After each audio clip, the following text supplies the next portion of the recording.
मतलब यार 2 घंटे तक रगड़ रगड़ के चमकाने के बाद भी इसका इंजन इतनी बुरी हालत में है।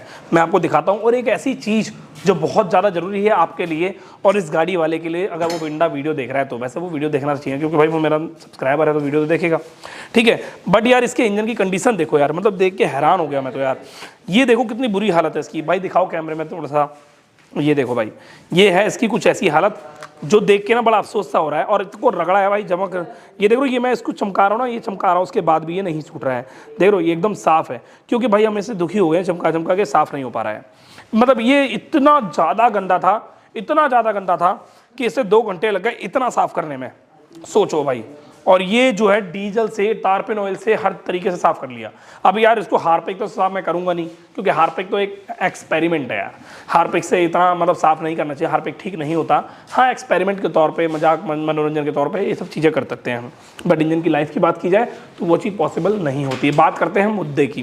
किसी मैकेनिक ने इसका इंजन का काम किया एक बार, ठीक है, उसकी ज़िंदगी झंड कर दी। फिर दोबारा इनके जो फादर थे उन्होंने काम कराया इस गाड़ी का, दूसरी बार इसकी ज़िंदगी उससे भी ज़्यादा, वो पहले वाले मैकेनिक से भी ज़्यादा झंड कर दी। पहला जो सबसे बेकार मुझे लगा, भाई काम किया होगा, अब काम करते में कुछ भी चीज़ें होती हैं, ठीक है। एक बार आप बिलीव नहीं करोगे, एक बार मैंने जब पल्सर का इंजन खोला था उसके अंदर मुझे ये जो गोटी नहीं होती भाई साहब, मैं तो बिलीव हो गया मेरे को देख के। ये जो लोहे की गोटी होती है, ये छोटी वाली गोटी आती है 10 नंबर की, वो मिली थी मुझे इंजन के अंदर भाई साहब। अब इसके अंदर मैंने देखा कि यार इसके अंदर छेद हो रखा है। अब ये क्यों रखा है ये नहीं पता, देखो दिखाता हूँ आपको मैं। ये देखो भाई, ये बंदे ने क्या कर रखा है, छेद कर रखा है ये। अब ये छेद क्यों कर रखा है, ये छेद क्यों हुआ है, कैसे हुआ है, एक बार आप मुझे कमेंट करके जरूर बताना। आपसे एक छोटी सी रिक्वेस्ट है, आखिर ये छेद हुआ तो हुआ कैसे, ठीक है। मेरा जहाँ तक एक्सपीरियंस है इसको लेकर, मेरा एक्सपीरियंस यही है कि कहीं ना कहीं इसमें कोई ना कोई चीज़ टूटी होगी और वो टूट के इसके अंदर अटैच हुई होगी। अब यहाँ पे हो क्या रखा था, ये हमने कैसे पहचाना, ये जब लड़का ये वॉश कर रहा था तो उसने देखा पेट्रोल से वॉश करते समय यहाँ का जो पेंट है वो उड़ रहा है। अब देखा यार, आपने देखा होगा जो स्प्रे आता है ना, पेंट वाले स्प्रे, वो स्प्रे पेंट क्या होते हैं, वो स्प्रे पेंट जब आप किसी चीज़ में मारोगे ना तो पेट्रोल मारते ही, चाहे वो 4 महीने बाद मारो चाहे 5 महीने बाद मारो, पेट्रोल मारते ही वो उड़ने लग जाएंगे। अब जब वो उड़ेंगे, पेंट उड़ेगा तो उसकी नीचे की परत दिखाई देगी। उस मैकेनिक ने क्या कर रखा था, इसमें एम सील लगा रखी थी। एम सील जो आती है ना पाइपलाइन में लगाने के लिए या वाटर प्रूफिंग के लिए आती है, वो एम सील इसमें लगा रखी थी। अब मैं इस चीज़ से हैरान हूँ यार। आप लोग, अब जैसे मान लो मेरे पास ये इंजन का काम हो रहा है, मैं इसका इंजन का काम कर रहा हूं और इस तरीके से हम काम कर रहे हैं, सारा बजाज का सामान डाल रहे हैं A to Z। बाकायदा इसकी गारंटी भी ली है मैंने, क्रैंक की, पिस्टन की और ऑयल लीकेज की। अब मैं ये जो है ये कैसे आता है, ऑयल लीकेज में तो आता है ये। मैं सिर्फ आपको बातें नहीं बता रहा, मैं आपको एक सच्चाई बता रहा हूँ। अगर इसका इंजन का काम कोई मैकेनिक करता है और वो किसी भी मोटरसाइकिल के इंजन में चैम्बर में MC लगाता है तो वो एक नंबर का मूर्ख इंसान होगा, बहुत बड़ा मूर्ख। क्यों? क्योंकि वो ऐसी हरकतें कर रहा है यार। एमसील होती है वाटर पाइपलाइन के लिए यार, किसी टंकी के लिए, सिंटैक्स के लिए, तो फिर में डालोगे क्या तुम उसको एमसील को? साला ये तो मतलब देख के ना दिमाग इतना खराब होता है ना कि मैं आपको क्या बताऊं। ये क्या मतलब एमसील लगा रखी थी, अगर बाई चांस इंजन हीट होने से वो एमसील निकल जाती और निकल के किसी गरारी में फंस जाती तो उसकी क्या हालत होती, बहुत बुरी हालत। ये लकीली नहीं हुई भाई। और वैसे भी जब ये गाड़ी मेरे पास आई थी, गाड़ी स्टार्ट नहीं हो रही थी, बहुत बुरी कंडीशन में थी गाड़ी ये। इस गाड़ी को कैसे ना कैसे करके हमने स्टार्ट किया, उसके बाद देखा इतनी गंदी आवाज़ आ रही है, उसके बाद हमने इसको बंद कर दिया। और भैया इसका इंजन का काम होगा ऐसे से करके, इसमें इतना खर्चा आएगा। और कस्टमर ने बोला भैया इसका इंजन का काम इस तरीके से बताओ कि मैं इससे दुखी बिल्कुल ना रहूँ और मैं सेट हो जाऊँ। वैसे यार एक बात बताऊँ, वैसे मैंने इसे 7 महीने पहले बताया था काम होगा गाड़ी का। आज से 6 या 5वें महीने में कस्टमर मेरे पास आया था सर्विस कराने के लिए, तो मैंने ऐसे बताया था भाई इसका इंजन का काम गाड़ी में होगा, आप इसका जल्दी से जल्दी इंजन का काम करा लेना। तो उस भाई ने उस टाइम मेरी बात को नज़रअंदाज कर दिया और उसके बाद से बंदा मेरे पास आज लेके आया गाड़ी है। और आज मैंने जब इससे पूछा, पूरी स्टोरी पूछी, तो इसने मेरे से बोला कि भैया गाड़ी रास्ते में बंद हो गई थी, भैया पापा ने काम करा लिया। मैंने भी काम कराया आज से 3 महीने पहले और पापा ने काम कराया था आज से 4-5 महीने पहले। तो मैंने कहा यार आपको बताया तो आपने काम कराया नहीं? बोला भैया नहीं, हमने ध्यान से निकाल दिया, मतलब दिमाग से निकल गया। तो मैंने कहा भैया अब तो गाड़ी की बहुत बुरी हालत हो गई। तो ये जो हालत हुई अब इसके लिए मुझे क्या करना पड़ेगा? देखो 2 रास्ते हैं। अगर ये क्लच कवर मिल गया आसानी से तो नया डाल दूंगा मैं, और ये ज़्यादा महंगा नहीं आता है। और अगर ये क्लच कवर नहीं मिला तो मैं कस्टमर से थोड़ा सा टाइम लूंगा, पर मैं क्लच कवर डालने की कोशिश करूंगा, नहीं तो फिर मैं वेल्डिंग करा के सेट कर दूंगा। अगर ये कामयाब होगा ठीक, नहीं हुआ तो मैं कस्टमर को गाड़ी जब तक नहीं दूंगा जब तक ये गाड़ी का क्लच कवर नहीं मिल जाता है, क्योंकि भाई अपनी इमेज बहुत ज़्यादा जरूरी होती है। इस गाड़ी में मैं सामान क्या क्या डाल रहा हूँ ये बहुत ज़रूरी चीज़ होती है। इस गाड़ी में मैंने क्रैंक का काम किया है, ये क्रैंक की जो बीच की असेंबली देख रहे हो, मैं आपको दिखा देता हूँ, आओ। काफ़ी सारे लोग होते हैं जो ये कनेक्टिंग रॉड देख रहे हो, इसे कनेक्टिंग रॉड बोलते हैं हम। ये कनेक्टिंग रॉड होती है, डालते नहीं है बंदे, देख रहे हो यहाँ पे दिखाओ भाई साइड से, ये पूरी कनेक्टिंग रॉड नहीं डली हुई है, ठीक है ना। और ये देखो इसमें बैरिंग आपको दिख रहा होगा सामने कोने में, मैं आपको मार्क करके दिखा रहा हूँ, ये बैरिंग आपको दिख रहा है, ये मार्क, ये जो है ना ये बैरिंग है, ये बैरिंग नए डले हैं, एक ये वाला नया डला है और एक इधर का नया डला है, इस साइड का नया डला है, ठीक है।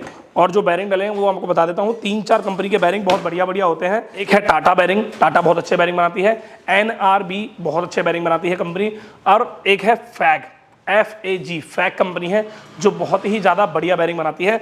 उसके अलावा और भी बहुत सारी कंपनियां हैं, जो ज़्यादातर मैं यूज़ करता हूं वो यही कंपनी है। उसके अलावा एक इंटरेस्टिंग बात मैं आपको बता देता हूं, ये डिस्कवर 150 सीसी की मोटरसाइकिल है, बट डिस्कवर 125 सीसी की मोटरसाइकिल है, बट इसके अंदर जो क्रैंक में बैरिंग डले हैं वो स्प्लेंडर गाड़ी की क्रैंक के बैरिंग सेम होते हैं। स्प्लेंडर की क्रैंक के बैरिंग और इस गाड़ी के क्रैंक के बैरिंग एकदम सेम डिट्टो होते हैं, इनमें कोई भी बदलाव नहीं होता है, सिर्फ बैरिंग की बात कर रहा हूं मैं, ठीक है। कभी भी काफ़ी सारी ऐसी गाड़ियां होती हैं जिसमें बैरिंग के अंदर जो गोलियां होती हैं वो गोलियां अलग अलग साइज की होती हैं। मतलब ये कि अगर आपकी क्रैंक के अंदर 2 बैरिंग लगे हुए हैं, काफ़ी सारे लोग मेरे पर कमेंट करके बोलते हैं, शिकायत भी काफ़ी सारे लोगों की आई है मैकेनिकों की, कि भाई अगर हम इंजन का काम कर रहे हैं तो इंजन के अंदर से कोई आवाज़ है जो नहीं जा रही है और वो क्रैंक की आवाज़ है। तो मैं उनसे पूछता हूँ भाई क्रैंक में बैरिंग चेंज किए थे? वो बोलते हैं हाँ चेंज किए थे। मैं उनसे पूछता हूँ जो क्रैंक आपने बैरिंग चेंज किए थे तो उन दोनों बैरिंगों को आपने चेक करके डाला था या फिर ऐसे ही बस पेल दिया? तो वो बोलते हैं भाई चेक करके तो नहीं डाला। उस चीज़ में क्या चेक करना है भाई? तो मैं बताता हूँ भैया, राइट साइड के बैरिंग में और लेफ्ट साइड के बैरिंग में कभी कभी ऐसा होता है, किसी किसी गाड़ी में गोलियों का फर्क होता है, किसी में 11 गोली होती है, किसी में 12 गोली होती है। तो पर वो खराद वाला क्या करता है, वो 11 की 11 पेल देता है दोनों बैरिंगों में। तो वो चीज़ बहुत गलत है, जिसकी वजह से आपकी गाड़ी की क्रैंक के अंदर दिक्कत आती है, आवाज़ आती है। तो इस चीज़ का भी आपको बहुत ज़्यादा ध्यान देना है। बाकी काफ़ी सारे ऐसे लोग हैं जो इंजन तो खोलते हैं और फिट भी करते हैं, बट लोकल पुर्जे डाल के आपकी गाड़ी की ऐसी की तैसी मार देते हैं। तो मैं बता देता हूँ मैं किस तरीके से यूज़ करता हूँ पुर्जे। देखो, अगर सिर्फ पैकिंग की बात की जाए ना, पैकिंग की सील किट की जो ऊपर हेड की रबड़ लगती है उससे लीकेज ना हो, इसके लिए मैं बजाज की जेनुइन जो है सील यूज़ करता हूँ। और ये ज़्यादा महंगी नहीं आती यार, 100-150 रुपये के आसपास की सील आती है। 93 MRP है इसकी, ठीक है। तो ये जो है ना इसकी रिंग देख लो, कंप्लीट रिंग है। उसके अलावा पूरी कंप्लीट मैं असेंबली डाल रहा हूँ इसके अंदर, ये पूरी असेंबली है, ठीक है। ये 125 सीसी है तो इसके अंदर सिटी 100 वाली प्लेटिना वाली क्लच पेडल लगती हैं। अगर ये 150 सीसी होती तो उसमें हीरो होंडा वाली क्लच पेडल लगती है, ठीक है भाई। तो ये जो है हमारी कंप्लीट लग गई है। उसके अलावा बजाज की टाइमिंग चेन है और उसके अलावा टाइमिंग चेन के गाइड है, और ये है हमारा स्पार्क प्लग, दोनों ओरिजिनल स्पार्क प्लग हैं चैंपियन के। और भी बहुत सारे छोटे छोटे सामान हैं, मैं आपको दिखा देता हूँ। इस जो पिस्टन मैंने यूज़ किया इसमें गॉड्स कंपनी का यूज़ किया, सबसे बेस्ट पिस्टन होता है। 3-4 कंपनी है जो मेरे को बहुत मतलब बढ़िया लगती है। एक गॉड्स है जिसमें TP कंपनी की रिंगें आती हैं जो कि बहुत बढ़िया चीज़ है, और उसके अलावा एक ऊषा कंपनी है, और उसके अलावा एक मेले कंपनी है। 3 कंपनियाँ जो मुझे सबसे अच्छी लगती हैं, और भी कंपनियाँ होंगी पर वो आप देख लेना अपने हिसाब से भाई। उसके अलावा है कुछ ऐसी चीज़ें हैं जो क्रैंक हमने इंजन के अंदर कही हैं, वो पर हमने इंजन फिट कर दिया तो मैंने सोचा बता दूं बाद में। उसके अलावा जो ये होता है 1 वे गियर, इस 1 वे गियर के अंदर कुछ रोलर होते हैं जो सेल्फ काम करते हैं, वो रोलर भी हम इसके अंदर चेंज कर रहे हैं और वो ज़्यादा महंगे नहीं आते। ओवरऑल अगर मैं खर्चे की बात होता हूँ तो काफ़ी सारे लोग बोलते हैं भाई खर्चा कितना आ जाता है इंजन के अंदर, तो बता देता हूँ भाई। अगर इंजन का काम कर रहे हैं और इंजन की हालत बहुत ज़्यादा बेकार है, बहुत ही ज़्यादा बेकार है, तो इंजन में आराम से जो खर्चा आता है वो 9-9.5 हज़ार के आसपास का आ जाता है। वो गाड़ी पे डिपेंड करता है। अगर गाड़ी हैवी सीसी की है तो खर्चा ज़्यादा आता है, अगर गाड़ी लो सीसी की है तो खर्चा कम आता है। किसी किसी गाड़ी के इंजन में 4-5 हज़ार रुपये भी खर्चा आता है, किसी किसी के इंजन के अंदर 7.5-8 हज़ार रुपये भी खर्चा आता है, किसी किसी के इंजन के अंदर 10-10.5 हज़ार भी खर्चा आता है। अगर मैं सुजुकी जिक्सर की बात करूँ तो उसके इंजन में 12-13 हज़ार रुपये खर्चा आता है, प्लस लेबर अलग होती है।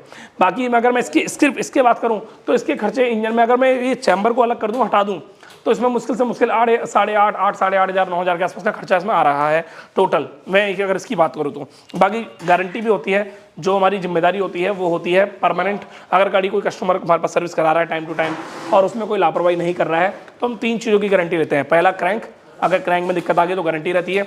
दूसरा ऑयल लीकेज की अगर परेशानी आ गई कैसी भी किसी भी तरीके से तो हमारी पूरी जिम्मेदारी होती है। तीसरा है पिस्टन, अगर पिस्टन में गाड़ी प्रॉब्लम कर गई, पिस्टन बोल गया है, पिस्टन सीज मार गया, तो हम उसको जिम्मेदारी के तौर पे फ्री में ठीक करते हैं। बाकी हम चेक करते हैं गाड़ी कस्टमर का रिकॉर्ड कैसा है। अगर उसकी कस्टमर की रिकॉर्ड जो है लेट सवेरा दिक्कत है, परेशानी है, तो हम उसको फिर आगे मेंटेन करके चलते हैं। कस्टमर से भी कुछ चार्ज होता है कि करते हैं, क्योंकि भाई कस्टमर की गलती रही है, ठीक है, पर हम उससे पीछे नहीं हटते हैं। ठीक है भाई, तो मैं यही बताना चाहूँगा भाई, मैकेनिकों से एक छोटी सी रिक्वेस्ट होती है, ऐसी हरकतें ना करें, अपना इमेज खराब ना करें, अपना नाम खराब ना करें। अगर ऐसा आप करते हो तो इससे आपकी बदनामी होगी दुकान की, और इससे कुछ भी नहीं होने वाला। गाड़ी तो ठीक होने से रही भाई, आप टेम्परेरी काम कर दोगे, कस्टमर को खुश कर दोगे, पर बाद में क्या होगा, वही कस्टमर आपकी ऐसी की तैसी मारेगा। ठीक है भाई, तो बस मैं यही बताना चाहूँगा। और आपको एक बात और, जब हम गाड़ी को रोड पे खरीदते हैं, चलाते हैं, जिस दिन मान लो 2020 में मैंने गाड़ी खरीदी मोटरसाइकिल 1 लाख रुपए की, और 2020 की बात 21, 22, 23 ये गाड़ी सही चलेगी। 2023 में यानी 3 साल बाद गाड़ी में थोड़ा बहुत पैसा लगता है, जितने की गाड़ी आपने ली है उतना 10%, 5% आपकी गाड़ी में पैसा लगता है। और जब गाड़ी 5 साल पुरानी हो जाती है, अगर आप गाड़ी रखना चाहते हो सही तरीके से, तो जितने की गाड़ी आपने खरीदी थी उसका 25% अमाउंट गाड़ी में 5 साल बाद लगता है, अगर आप ऐसा चाहते हो गाड़ी बढ़िया रहे तो। ठीक है, बाकी तो बहुत सारी ऐसी चीज़ें होती हैं। ठीक है भाई, तो मिलते हैं आपसे नेक्स्ट वीडियो में। उम्मीद करता हूँ ये चीज़ समझ में आई होगी। अगर आपको समझ में आई है तो मेरे को एक बार कमेंट करके बताएं। ये जो है ना लास्ट पॉइंट, ये जो टूटा है ना, ये टूटा कैसे है, ये चीज़ एक बार मुझे कमेंट करके बताएं। मैंने जो बातें बताई हैं वो सही है गलत है, एक बार नीचे कमेंट करके जरूर बताएं। तो मिलते हैं नेक्स्ट वीडियो में। Thank you so much, bye bye, take care.